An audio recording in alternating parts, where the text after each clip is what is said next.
말씀은 이 제사장과 레위인의 직무에 대해서 또 계속 이야기하고 있는데요. 우리가 레위인과 이 제사장들을 이해할 때에 우리가 이 시대의 새로운 레위인이라고 이해하는 것은 어떻게 보면 조금 너무 무리가 있을 수도 있어요. 왜냐하면 저희는 그 제사를 드리고 있지 않기 때문에 그렇습니다. 그러니까 완전한 레위인의 삶을 살고 있지 않습니다. 이것이 완전하게 뭐 하나라도 잘못 건드려야 되는 잘못 건드리면 죽음에 이르는 성소 같은 공간도 아니기 때문이죠.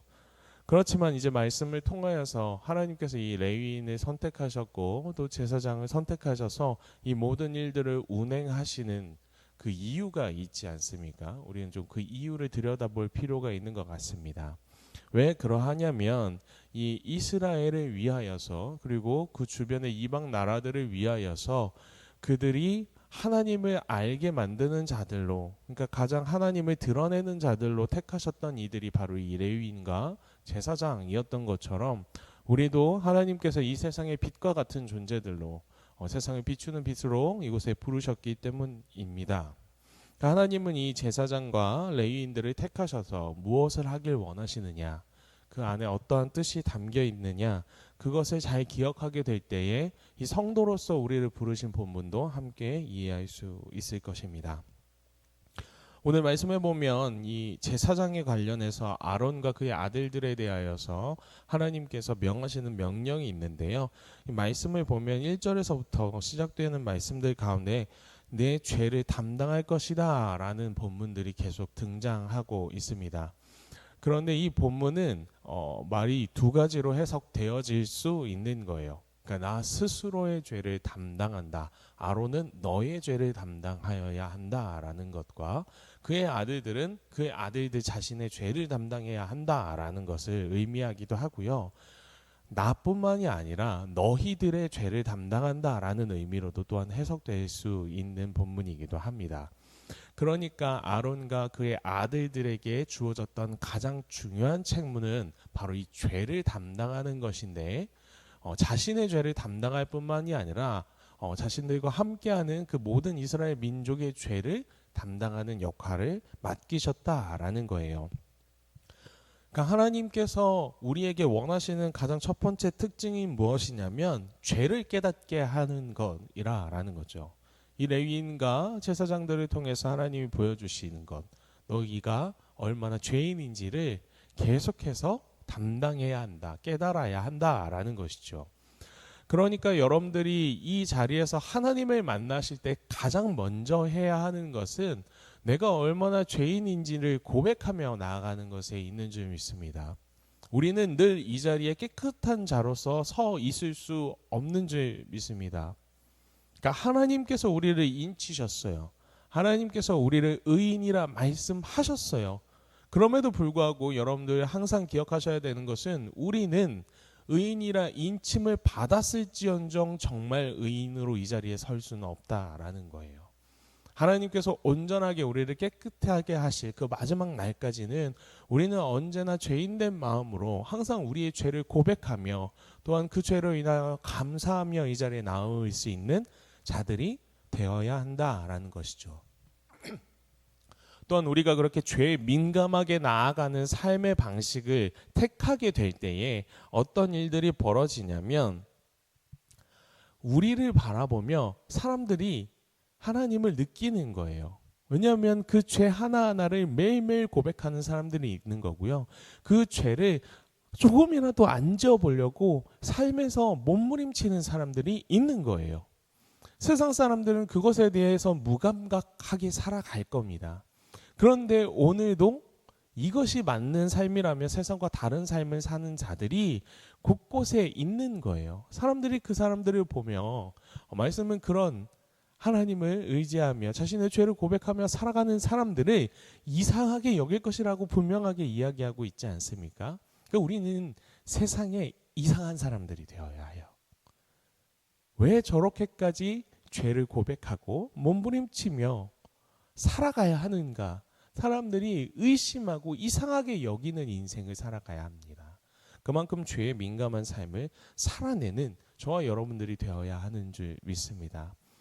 그리고 두 번째로 또 하나님께서 우리에게 그렇게 죄를 민감하게 바라보도록 하시는 이유는요, 하나님께서 우리에게 원하시는 것이 있기 때문입니다. 근데 그 원하시는 것을 오늘 말씀은 너무나 담백하게 이야기하고 있어요.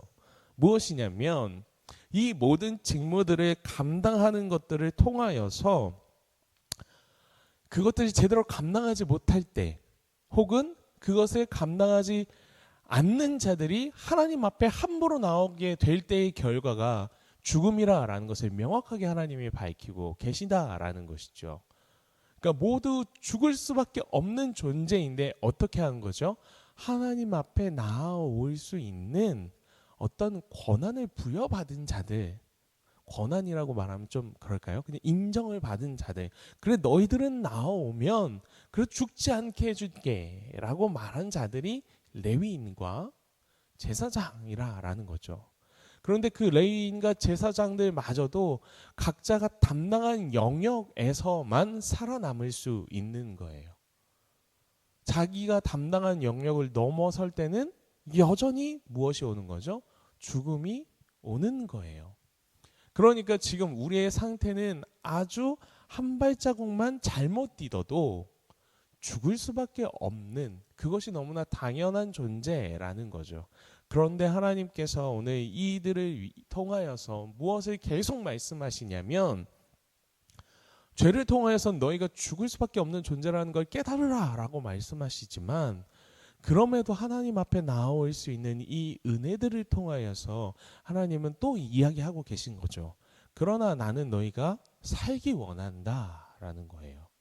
그러니까 하나님의 뜻은 언제나 백성들을 죽이시는 것, 벌하시는 것, 죄악에 대하여서 진노하시는 것에 있는 것이 아니라 그들이 그 진노를 어떻게든 피하기 원하시고, 어떻게든 회복되길 원하시고, 어떻게든 오늘 하루를 살아가길 원하시고, 어떻게든 온전하게 의인으로 변화하길 원하시는 것이 하나님의 뜻이라는 것입니다.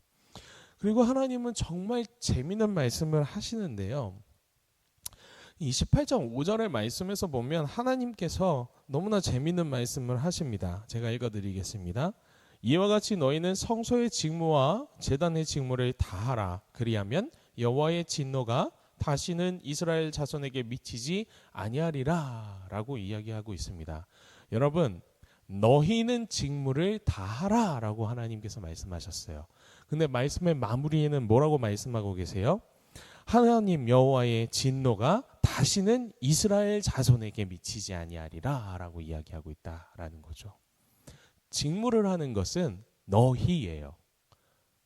제사장 아론과 그의 아들과 그리고 그 휘하의 레위인들이라는 거예요. 그러나 그들이 자신의 직무를 다 하게 될 때에 그 직무가 어떻게 보면 정말 별거 아니에요.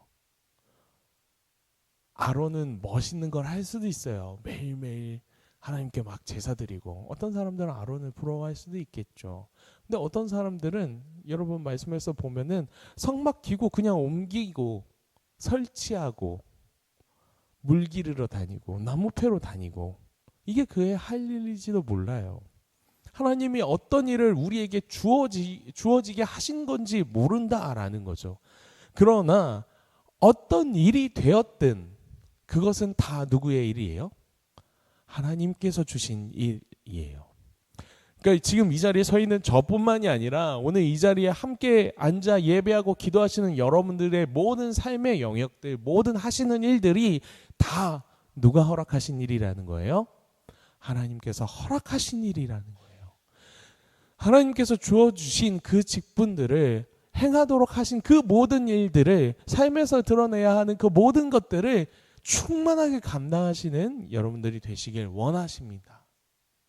근데 그것을 충만하게 감당하면요, 내가 하나님 앞에서 뭐든지 정직하게 행하려고 하고 이 일들을 뭐든지 아름답게 행하려고 하면요, 그것이 하나님의 뜻인지 뭔지 모름에도 불구하고, 난 오늘 나무 조각을 하나 옮겼을 뿐인데, 난 오늘 그냥 쇠봉 하나를 옮겼을 뿐일지도 모르지만 하나님은 그것을 통하여서 뭐라고 얘기하시냐면, 나가 아니라 온 이스라엘이 하나님의 진노를 피하게 하겠다라고 말씀하고 계십니다. 우리의 역할이 그런 거예요. 이 악한 세상들 속에서 하나님께서 우리를 빛으로 부르셨다라고 이야기하실 때는 여러분, 우리만 반짝반짝 빛나는 것으로 끝나는 것이 아니라 어두운 세상들이 우리를 통하여서 우리가 그 자리에서 그저 빛을 내고 있을 뿐인데 그 빛들을 통하여서 이 어두운 세상이 비추이게 만드시겠다라는 거예요. 하나님은 이 세상 속에서 우리를 그렇게 부르신 줄 믿습니다. 단순히 나만의 구원을 위하여서 부르신 것이 아니에요. 우리가 어떻게 살아가야 할지 제시하시고 그 길을 인도하시는 이유는요, 내가 구원받을 뿐만 아니라 내 죄를 담당할 뿐만 아니라 나를 통하여서 다른 이들도 비추어지길, 씻겨지길, 회복되길 원하시는 하나님의 뜻이라는 거예요. 그건 하나님께서 하시는 일이에요. 어떻게 하실지는 몰라요. 각 사람의 마음을 조성하시고 움직이시는 이가 하나님이시니까요. 그러나 하나님께서 오늘은 내가 눈치채지 못하고 알지 못할지라도 내 말 한마디, 나의 행동 하나하나, 내가 하는 일 하나하나를 사용하셔서 하나님은 오늘도 우리가 세상에 빛이 되게 하실 거예요. 오늘도 우리를 통하여서 하나님께서 구원하기 원하시는 누군가가 있을 줄 믿습니다. 그 소망을 가지고 하루하루를 하나님 앞에서 충실하게 살아가는 저와 여러분들이 되길 간절히 소망합니다. 마지막으로 여러분, 하나님께서는 우리에게 주신 이 삶을 선물이라고 표현하고 계세요. 여러분, 절대 삶을 살아갈 때 그런 생각들 하지 않으시길 원합니다. 삶이 저주와 같다는 생각, 너무나 삶이 어렵고 힘들기만 하다라는 생각, 우리 마음에 절대 품지 않기 원합니다. 우리가 오늘 하루를 살아갈 때 모든 걸음걸음들이 축복이 되어야 하는 줄 믿습니다. 하나님은 오늘 하루의 삶을 또한 우리에게 선물로 주신 줄 믿습니다. 여러분, 그것을 잊지 않고 오늘도 여러분들의 그 모든 삶의 영역에서 만나시는 모든 분들 가운데서 하나님의 사람들로 살아가려고 노력하십시오. 그러면 우리는 잘 알지 못하지만 하나님은 분명히 우리를 통해서 일하실 겁니다. 왜 그러하냐면 오늘 제가 말한 이 모든 말씀이 사실 말이 안 되는 거거든요. 하나님이에요. 하나님이 뭐가 그렇게 필요하실까요? 하나님이 뭐가 그렇게 필요하실까요? 말씀은 계속 이야기하죠. 너희는 담당하라. 너희는 이렇게 행하면 이렇게 해주겠다. 여러분, 말씀이 가장 이상한 것이 이 부분이에요. 하나님은 그렇게 말씀하지 않으셔도 돼요. 하나님은 어두운 세상을 비추고자 하시면 그냥 하나님 스스로가 비추시면 어둠이란 단어조차 사라질 수밖에 없는 분이세요.